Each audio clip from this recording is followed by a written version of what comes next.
शुरू करने वाले हैं और हमारे पॉडकास्ट का विषय है वैदिक योग वर्सेस हठ योग। जो कह रहे हैं ये वैदिक योग मतलब ये कोई मार्केट में नए टाइप का योग आया है या कुछ एक नई चीज़ है योग में। क्या है ये वैदिक योग? हार्दिक जी, मैं आपको बताना चाहूँगा कि वैदिक योग कोई नया लाइफ स्टाइल नहीं है जी। यह एक सनातन परंपरा का अभिन्न अंग है। पर वैदिक योग के साथ साथ ये हठ योग क्या है, ये क्या है, हमें बताइए ज़रा। कि जो हठयोगी है ये जिस प्रकार की ये क्रियाएं करते हैं, तो एक कमेंट है उनका उसके ऊपर कि 84 पासों वाला भानुमति का तमाशा, और दूसरा कि कोई अपने चारों ओर अग्निकुंड जला करके बीच में बैठा हुआ है जी, और इसको वो तप के नाम पे लोगों को दिखा रहे हैं। वास्तव में ये तप नहीं है, वो बल्कि अपने शरीर को तपा रहे हैं, अपने शरीर को अनावश्यक रूप से कष्ट दे रहे हैं। आपने 5 मिनट भी बहुत कह दिया, लोगों के लिए 30 सेकंड भी ध्यान में बैठना बहुत मुश्किल हो चुका है। क्योंकि उनके मन में इतनी वृत्तियां उठती है, इतने विचार उठते हैं कि वो सोचते हैं कि हम आग के गोले के ऊपर बैठ गए।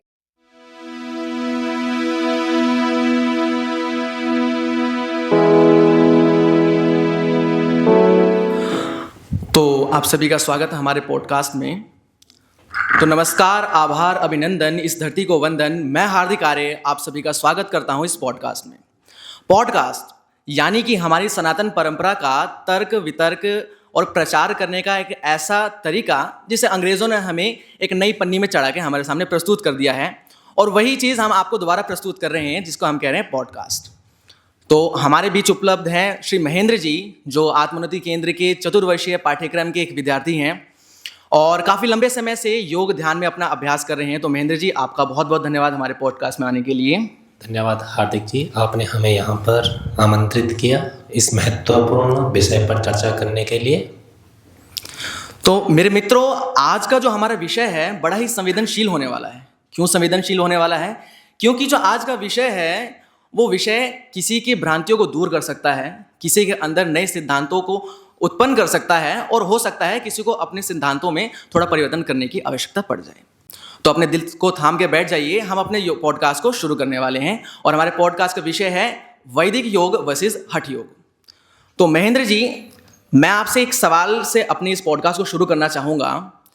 सवाल ये है कि आज समाज में मैं देखता हूँ सभी योग को जानते हैं, बड़ा फेमस है योग, इंटरनेशनल योगा डे होता है और देशी विदेशी लोग सभी योग करते हैं। सुबह मैट बिछा के आसन करते हैं, फोटो खींचते हैं, शाम को इंस्टाग्राम या व्हाट्सएप पे अपने स्टेटस लगाते हैं। लेकिन अगर मैं उनकी लाइफ में अंदर जाके देखता हूं तो क्या मिलता है? केवल डिप्रेशन, एंजाइटी, दुख, और जिसके लिए वो मोटापे के लिए काम करे तो मोटापा भी दूर नहीं होता है। तो अब बताइए, ये जो योग है ये मात्र इतना ही है या इसके बाहर भी योग कुछ है? इसमें आपके क्या विचार हैं? हार्दिक जी, आपने मेरे से पहला प्रश्न ही ऐसा कर दिया है जो बहुत ही संवेदनशील भी है और गंभीर भी है। क्योंकि एक तो योग के नाम पर लोग ये क्रियाएं कर रहे हैं और दूसरा आपने इनका परिणाम भी बता दिया कि उनके जीवन में कोई विशेष परिवर्तन देखने को नहीं मिल रहा। तो मैं आपको बताना चाहूँगा कि ये योग नहीं है, योग के नाम पर एक विकृति है। आजकल लोगों ने शरीर के माध्यम से विभिन्न कर्तव्य करने प्रारंभ कर दिए हैं। अपनी शरीर की फ्लेक्सिबिलिटी को दिखाते हैं जी, और तरह तरह के फोटो खींच लेते हैं, रील्स बनाते हैं, इंस्टाग्राम पर डाल दिया, यूट्यूब पर डाल दिया, फेसबुक पर डाल दिया और उसको योग के नाम पर प्रचारित करते हैं। जी बिल्कुल। साथ ही साथ उसमें लाइक्स, कमेंट्स और शेयर देखते हैं कितने हो गए, और इसको यही जन सामान्य में प्रचलित है कि हम योगा कर रहे हैं, योगा कर रहे हैं, और परिणाम तो आप जानते हैं क्या हो रहा है। तो यह योग नहीं है।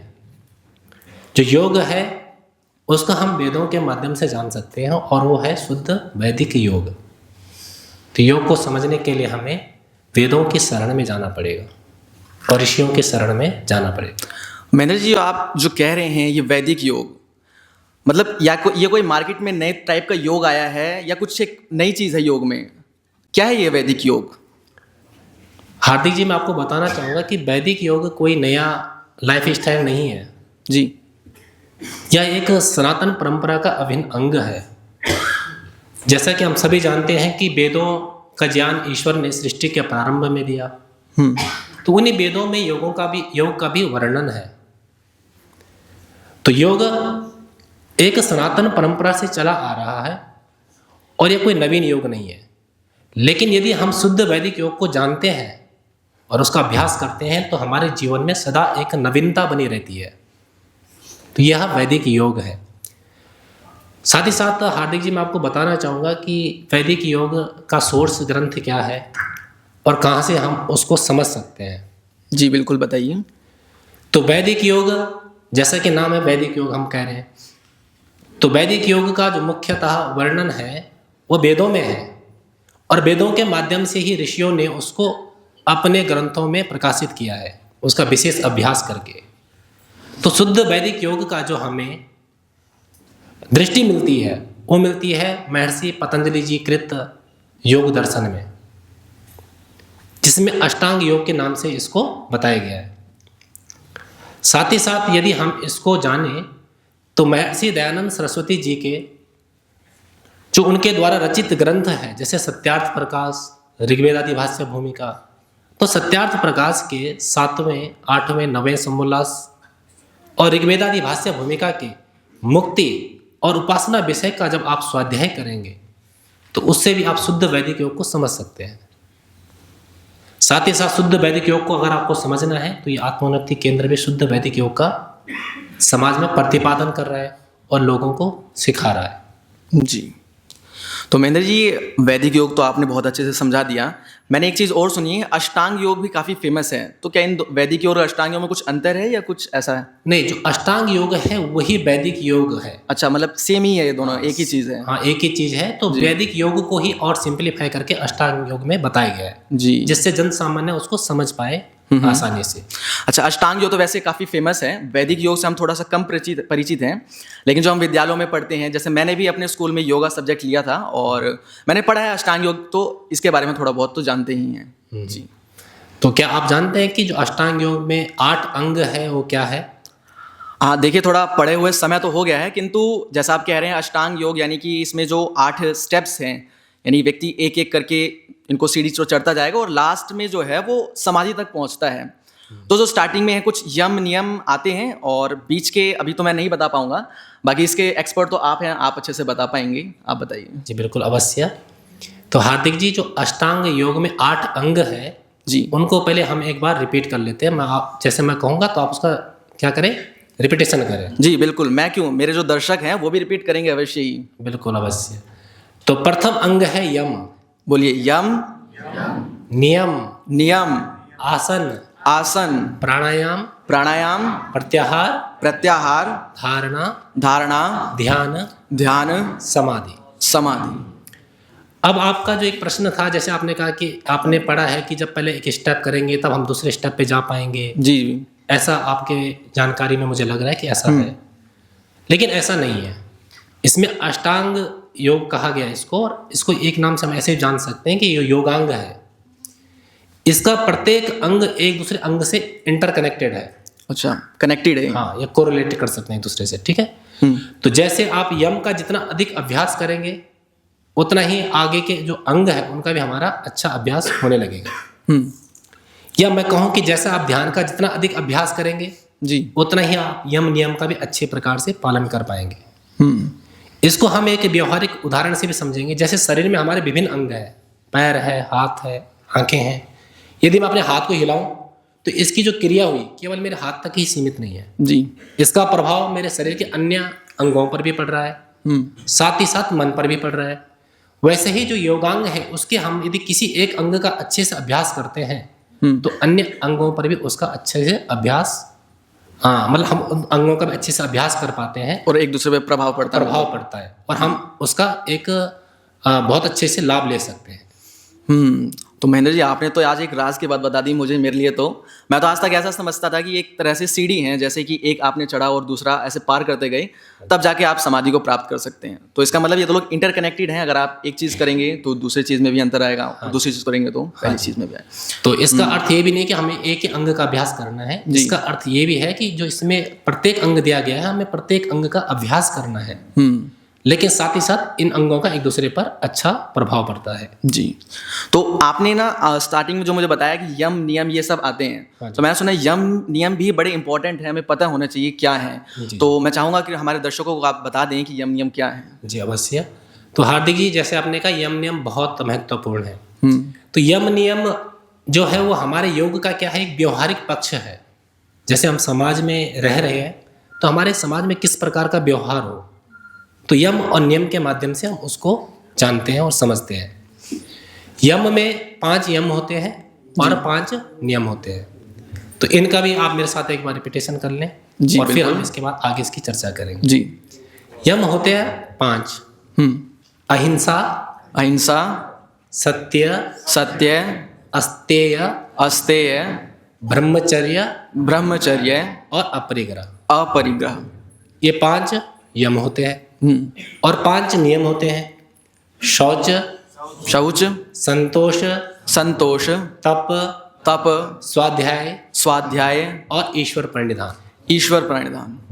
तो हार्दिक जी, जो यम का पालन हमें करना होता है वो हमारा सामाजिक एक डिसिप्लिन है। मतलब सामाजिक व्यवहार करते समय हमें किन किन बातों का ध्यान रखना है जिससे हम समाज में एक अच्छी व्यवस्था दे पाए। और दूसरा जो नियम है वो हमारे व्यक्तिगत उन्नति के लिए, कि हम स्वयं का भी ध्यान किस प्रकार से अच्छे प्रकार से रख पाए। तो इसलिए यम नियम का जो व्यवहारिक पक्ष है उस पर हमें विशेष ध्यान रखना चाहिए। जी। तो ये जो यम नियम है और ये सब चीज़ें हैं, मुझे इन सबको जान के इतनी एक बात समझ आ रही है कि वैदिक योग कोई एक आपके एक सिंगल व्यक्तित्व को नहीं निभा रहेगा, कोई एक विशेष गुण को नहीं। यदि हम इसे पालन करते हैं तो मुझे लगता है हम अपने हर प्रकार से अपने आप को निर्माण कर सकते हैं। बिल्कुल, आप अष्टांग योग का पालन करके अपना सर्वांगीण विकास कर सकते हैं जी। और अपने जीवन को सरल और साधना में बना सकते हैं, जो आपके लिए भी बहुत ही शांति प्रिय और स्वबोध की ओर ले जाने वाला होगा। जी। तो महेंद्र जी, एक प्रैक्टिकल क्वेश्चन आपसे मैं पूछना चाहूँगा। हाँ जी, हाँ जी। आप बातें बहुत अच्छी कर रहे हैं, आप बातें फिलॉसफी की कर रहे हैं, ऋषियों की बातें कर रहे हैं, लेकिन अगर मैं प्रैक्टिकल एक सामान्य व्यक्ति की तरह आपसे प्रश्न पूछूं, तो आपने अपरिग्रह के बारे में बात करी, और अपरिग्रह यानी जितना मुझे जानकारी है, मुझे आप ठीक कर दीजिएगा अगर मैं गलत होऊंगा, कि कोई भी अनावश्यक वस्तु जो आपकी आवश्यकता नहीं है उसको आप इकट्ठा करते हैं, वो परिग्रह होता है। तो अपरिग्रह करना है हमें उसका, यानी कि कोई भी आवश्यक वस्तु अपने पास अनावश्यक वस्तु नहीं रखनी है, ये अपरिग्रह होता है। क्या मैं ठीक हूँ? बिल्कुल ठीक समझ रहे हैं आप। तो अगर मैं ऐसा हमारी पब्लिक को कहूँ या किसी को भी कहूँ, केवल पब्लिक को नहीं, समाज में किसी को भी कहूँ, तो कोई कहेगा देखिए मेरे अमेजोन में अभी 25 आइटम खरीदने रह रहे हैं, मेरी अलमारी में अभी कपड़े भरे हैं, लेकिन मुझे कपड़ों की आवश्यकता है। तो हमारे प्रैक्टिकल लाइफ में हम अपरिग्रह कैसे पालन करें? और जो आप समाधि की बात कह रहे हैं, इतनी डिफिकल्ट बात, हम 5 मिनट आसन में नहीं बैठ पाते हैं, सुखासन में नहीं बैठ पा रहे हैं, तो ये अपरिग्रह समाधि जैसी डिफिकल्ट बातें लाइफ में कैसे उतारें? कुछ इसका सॉल्यूशन? बिल्कुल, इसका सॉल्यूशन है जी। तो इसका सॉल्यूशन ये है कि हम वैदिक योग को जानने का प्रयत्न करें। जब अभी हम वैदिक योग को नहीं जानते हैं, इसलिए हमारे जीवन में इस प्रकार की समस्याएं हैं। वैदिक योग का अभ्यास करने से व्यक्ति के अंदर एक राइट विजडम उत्पन्न होगा, जिससे व्यक्ति यह सेग्रीगेट कर पाएगा क्या उसके लिए आवश्यक है, क्या उसके लिए अनावश्यक है। अभी जैसे आपने कहा अपरिग्रह से व्यक्ति फिर इतने संग्रह उसने कर लिया, फिर उसका पूरा समय उसी के केयर करने में जाता है, उन्हीं के रखरखाव में जाता है जी। तो कैसे व्यक्ति ध्यान में बैठेगा? आपने 5 मिनट भी बहुत कह दिया, लोगों के लिए 30 सेकंड भी ध्यान में बैठना बहुत मुश्किल हो चुका है। क्योंकि उनके मन में इतनी वृत्तियां उठती है, इतने विचार उठते हैं कि वो सोचते हैं कि हम आग के गोले के ऊपर बैठ गए। ऐसे उनके जीवन में एक सिचुएशन बनी हुई है। तो इसका कारण ये है कि वो वैदिक योग को नहीं जाने हैं। और आपने कहा कि कैसे हम फिर इसको समझें कि हम समाधि की ओर बढ़े। जी। तो इसके लिए आत्मोन्नति केंद्र में वैदिक योग ध्यान प्रशिक्षण के शिविर लगते हैं 7-7 दिन के। अच्छा। उसमें आइए, उसमें आपको हर चीज़ स्टेप वाइज बताई जाएगी कि कैसे आप चीज़ों को नियंत्रित करें, कैसे अपने जीवन में संतुलन लाएं, जिससे फिर आपके जीवन में अनावश्यक चीज़ों का संग्रह नहीं होगा और हम वैदिक योग का अच्छे से अभ्यास कर पाएंगे। जी।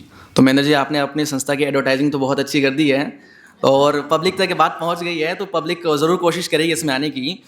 तो यहाँ तक जैसा आप जानते हैं कि हमारा जो पॉडकास्ट है इसका मुख्य विषय है वैदिक योग और हठ योग।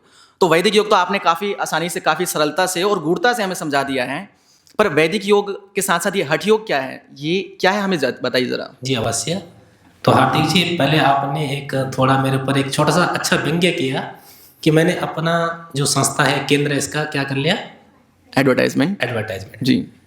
तो ये मुझे को इसके करने की आवश्यकता नहीं, सबको इसकी करने की आवश्यकता है कि नहीं? बताइए आप सभी को सुख शांति चाहिए जीवन में, अपनी उन्नति करनी है, समाधि चाहिए, तो सभी को फिर इसकी आवश्यकता है। ठीक है, तो मैं सभी से आग्रह करूंगा कि सभी इसका क्या करें, प्रचार प्रसार करें। अब मैं आपको हठ योग के विषय में बताता हूँ। हार्दिक जी, सबसे पहले हम हठ योग के सोर्स ग्रंथों के बारे में थोड़ा चर्चा कर लेते हैं। जी। जो हठ योग का विकास हुआ वो हुआ मध्यकालीन भारत में। जो मध्यकालीन भारतीय युग था उसमें इसका विकास हुआ। और इसके जो मुख्य सोर्स ग्रंथ है वो है हठ योग प्रदीपिका, घेरंड संहिता और सिम संहिता मुख्य रूप से मिलते हैं। हठ योग में जो हठ पद है इसमें हा और ठा है। तो हा का मतलब होता है सूर्य और ठा का मतलब होता है चंद्रमा। तो मतलब हमारे शरीर में एक सूर्य नाड़ी है, एक चंद्र नाड़ी है। तो इनमें जो हमारी जो प्राण चल रहे, इनमें संतुलन साधना और नाड़ी शोधन की क्रिया करना, ये सब हठ योग के अंतर्गत आते हैं। जैसे कुछ शारीरिक आसनों की हम बात करें, शीर्षासन, चक्रासन, मयूरासन। श्वसन क्रियाओं की बात करें तो अनुलोम विलोम, भस्त्रिका, कपालभाति, जालंधर बंद, उड्डयन बंद, मूल बंद, शक्तिवाद, शांभवी मुद्रा, कुंडलिनी जागरण, ये सब जो क्रियाएं हैं ये किसके अंतर्गत आती है? हठ योग। साथ ही साथ कोई जल नीति कर, कोई त्राटक की क्रिया कर रहा है या धोती क्रिया कर रहा है, ये सब हठ योग की क्रियाएं हैं। तो ये हठ योग है। तो महेंद्र जी, आपने हठ योग के बारे में हमें बताया। मेरा एक और प्रश्न है। जैसा आप जानते हैं कि कुछ समय पहले कुंभ मेला हुआ, ऐतिहासिक मेला था जो कुंभ मेला, देश विदेश से लोग आए। अभी और आपने थोड़ी देर पहले एक बात कही, वैदिक योग में शायद तप भी आया है, आसन भी आए, ये सब चीज़ें आई हैं। तो उन्हीं से रिलेटेड मेरा प्रश्न ये है कि हमने जो टीवी में देखा, हमारे इतने साधु सन्यासी जो लोग हैं, साधक लोग हैं, उस मेले में आए, कोई एक टांग पे खड़े होकर आसन कर रहा है, साधना कर रहा है, कोई अग्नि को अपने चारों ओर रख के उसमें तप कर रहा है। तो देखिए, वो तप भी कर रहे हैं, वो आसन भी कर रहे हैं, वो अपने अनुसार प्राणायाम भी करते होंगे अवश्य ही। तो क्या उनके माध्यम से, जो आप पतंजलि जी की समाधि अवस्था बता रहे हैं, क्या उस तरीके से हम उस समाधि को नहीं प्राप्त कर सकते हैं? ये भी आपने बहुत अच्छा प्रश्न किया। तो हार्दिक जी, जो आपने बताया कि जो तप कर रहे हैं, एक पैर पे खड़ा है, कोई एक हाथ को खड़े करके अपनी मनोकामनाओं की पूर्ति के लिए लगे पड़े हैं जी, या कोई खेचरी मुद्रा करते हैं। खेचरी मुद्रा मतलब कि कोई जीव को तालू पे ऊपर लगा के बैठा हुआ है घंटों तक जी। और दूसरा कि कोई अपने चारों ओर अग्निकुंड जला करके बीच में बैठा हुआ है जी, और इसको वो तप के नाम पे लोगों को दिखा रहे हैं। वास्तव में ये तप नहीं है, वो बल्कि अपने शरीर को तपा रहे हैं, अपने शरीर को अनावश्यक रूप से कष्ट दे रहे हैं। जो योग है वो व्यक्ति को निरोगता देता है, जीवन में एक दिशा देता है और उसके जीवन में एक सार्थक परिवर्तन लाता है। लेकिन जितने ये हठ योग की क्रियाएं कर रहे हैं, इनके जीवन में यदि आप देखेंगे तो तरह तरह की विकृतियां भी आपको प्राप्त होगी। और महर्षि दयानंद सरस्वती जी ने हठ योग के विषय में अपने पूर्णा प्रवचन, जो उनका उपदेश मंजरी के अंतर्गत, उसमें उनके पूर्णा प्रवचन जो उसका संकलन किया गया है, तो उसमें हठ योग के बारे में वो कहते हैं कि जो हठ योगी है ये जिस प्रकार की ये क्रियाएं करते हैं, तो एक कमेंट है उनका उसके ऊपर कि 84 आसनों वाला भानुमति का तमाशा। जैसे कोई सर्कस में किरदार निभा रहे हैं, क्रियाएं कर रहे हैं, लोगों को दिखा रहे हैं, बाजीगरी दिखा रहे हैं, तो ये लोग कैसे शुद्ध वैदिक योग को जाने? इनके पास समय हो तब। और दूसरा, अब हम वैदिक योग की एक सूत्र को समझ लेते हैं, उससे फिर आपको वैदिक योग और स्पष्ट हो जाएगा और आप हठ योग और वैदिक योग में खुद ही या स्वयं ही क्या कर पाएंगे, भेद कर पाएंगे कि वैदिक योग और हठ योग में क्या भिन्नता है। पातंजल योग, जैसे हम समझते हैं कि योग दर्शन नामक पुस्तक, इसको हम पातंजल योग के नाम से भी कहते हैं, तो इसमें 4 पाद हैं। एक है समाधि पाद, दूसरा है साधन पाद, तीसरा है विभूति पाद और चौथा है कैवल्य पाद। तो साधन पाद के एक 47वां सूत्र है, 47वां सूत्र है, जिसमें सूत्र है, आप मेरे साथ उच्चारण कर लें और यहाँ पर आपके जो श्रोतागण हैं उनको भी स्मरण हो जाएगा और वहाँ पर जा करके आप देख सकते हैं उसका की भाष्य या उसके ऊपर ऋषियों की क्या टिप्पणियां हैं। तो वो सूत्र है प्रयत्न प्रयत्न शैथिल्य शैथिल्य अनंत अनंत समापत्तिभ्याम। समापत्तिभ्याम। और इस सूत्र का तात्पर्य है कि जो वैदिक योग है उसके लिए हमारे शरीर में कोई चेष्टा विशेष नहीं होनी चाहिए, कोई चेष्टा विशेष नहीं होनी चाहिए। मतलब हम अपने शरीर को, अपने मन को बिल्कुल रिलैक्स कर दें, शिथिल कर लें, जिससे हम आगे की क्रियाओं को और गहनता के साथ कर पाएँ, आगे बढ़ पाएँ। लेकिन जो हठ योग जो आपने बताया कि बीच में बैठे हुए हैं, चारों तरफ अग्नि कुंड जला दिए, तो इसमें कोई विशेष क्रिया हो रही कि नहीं हो रही? अनावश्यक रूप से उनको अपने शरीर में जो गर्मी है उसका ताप लेना पड़ रहा है, या कोई एक पैर पे खड़ा हो रखा है तो उसका पूरा फोकस एक पैर पे ही जाएगा, उसमें अलग से विशेष चेष्टा करनी पड़ रही है। उसी प्रकार से घंटों कोई हाथ ऊपर खड़ा करके बैठा हुआ है, तो इसमें शरीर में एक विशेष प्रयत्न किया जा रहा है। और जब हमारा विशेष प्रयत्न किसी चीज में किया जा रहा है तो हमारा पूरा ध्यान भी उसी विशेष क्रिया पे लगेगा, तो जिससे फिर हम आगे के स्टेप में प्रवेश नहीं कर पाएंगे, या आगे जो हमें बढ़ना जिस प्रकार से चाहिए उस प्रकार से नहीं बढ़ पाएंगे। तो जो हठ योग है उसका प्रारंभ होता है शरीर से और उसका अंत भी शरीर पर ही होता है। लेकिन जो वैदिक योग है उसका प्रारंभ तो होता है शरीर की क्रियाओं से, लेकिन वो ले जाता आपको समाधि और मुक्ति तक। जी। जितना अधिक आप वैदिक योग का अभ्यास करेंगे उतनी आपका जीवन में एक सरलता आएगी, एक सहजता आएगी, संतुलन आएगा। लेकिन यदि आप हठ योग करते ही रहेंगे तो आप देखेंगे कि उतने ही आपके शरीर में अब फिर विकृतियां भी अधिक आने लगेगी। इसलिए महर्षि दयानंद सरस्वती जी ने भी हठ योग का निषेध किया है। तो मतलब कि जो हठ योग है वो आपको एक तरह से स्थिरता दे सकता है, लेकिन वो आत्म तत्व तक ले जाने में सहयोगी नहीं रहेगा। जो हठ योग है वो स्थिरता भी आपको बस तभी जब आपका उसका सीमित प्रयोग कर रहे हैं कुछ क्रियाओं का। सभी क्रियाएं तो उसकी ऐसी है कि जो बहुत हार्मफुल है, जो आपके लिए विकृति ही लेकर के आएगी। कुछ क्रियाएं जैसे हम कहते हैं कि अनुलोम विलोम आप कर सकते हैं, भस्त्रिका कर सकते हैं, भ्रामरी कर सकते हैं, या आपने कुछ शारीरिक आसन कर दिया, शीरासन, चक्रासन, एक सीमित मात्रा में। उसके बाद फिर हमें वैदिक योग का अनुष्ठान करना पड़ेगा, वैदिक योग का अभ्यास करना पड़ेगा, तभी हमारे लिए लाभकारी है जी। अन्यथा ये शुद्ध रूप से हमारे लिए लाभकारी उतने नहीं है। तो महेंद्र जी, मुझे तो मेरी बातें खैर समझ आ गई हैं, मुझे मेरे प्रश्नों का उत्तर मिल गया है। फिर भी जो हमारे दर्शकगण बैठे हुए हैं उनको और अच्छी प्रकार से उस उत्तर तक उनके तक पहुंच जाए वो उत्तर, उसके लिए एक अंतिम प्रश्न है कि हमारे लिए प्रायोरिटी क्या हो, प्राथमिकता क्या हो, वैदिक योग या हठ योग? बिल्कुल अवश्य। तो हार्दिक जी, अब इसका उत्तर आप ही मुझे देंगे। मैं आपसे कुछ पूछना चाहूँगा जी। क्या आपको जीवन में शांति चाहिए? शांति, बिल्कुल जी, बिल्कुल चाहिए शांति। क्या आप अपने आप को जानना चाहते हैं कि आप कौन हैं? हाँ, बिल्कुल जानना चाहते हैं। वैसे अगर एक मैं आपसे कहूँ कि ये हमारी पब्लिक भी कुछ इसमें जुड़ जाए, आप ये प्रश्न पब्लिक से कीजिए। ठीक, मैं अपने आप मैं बच जाऊँगा। ठीक, बिल्कुल अवश्य।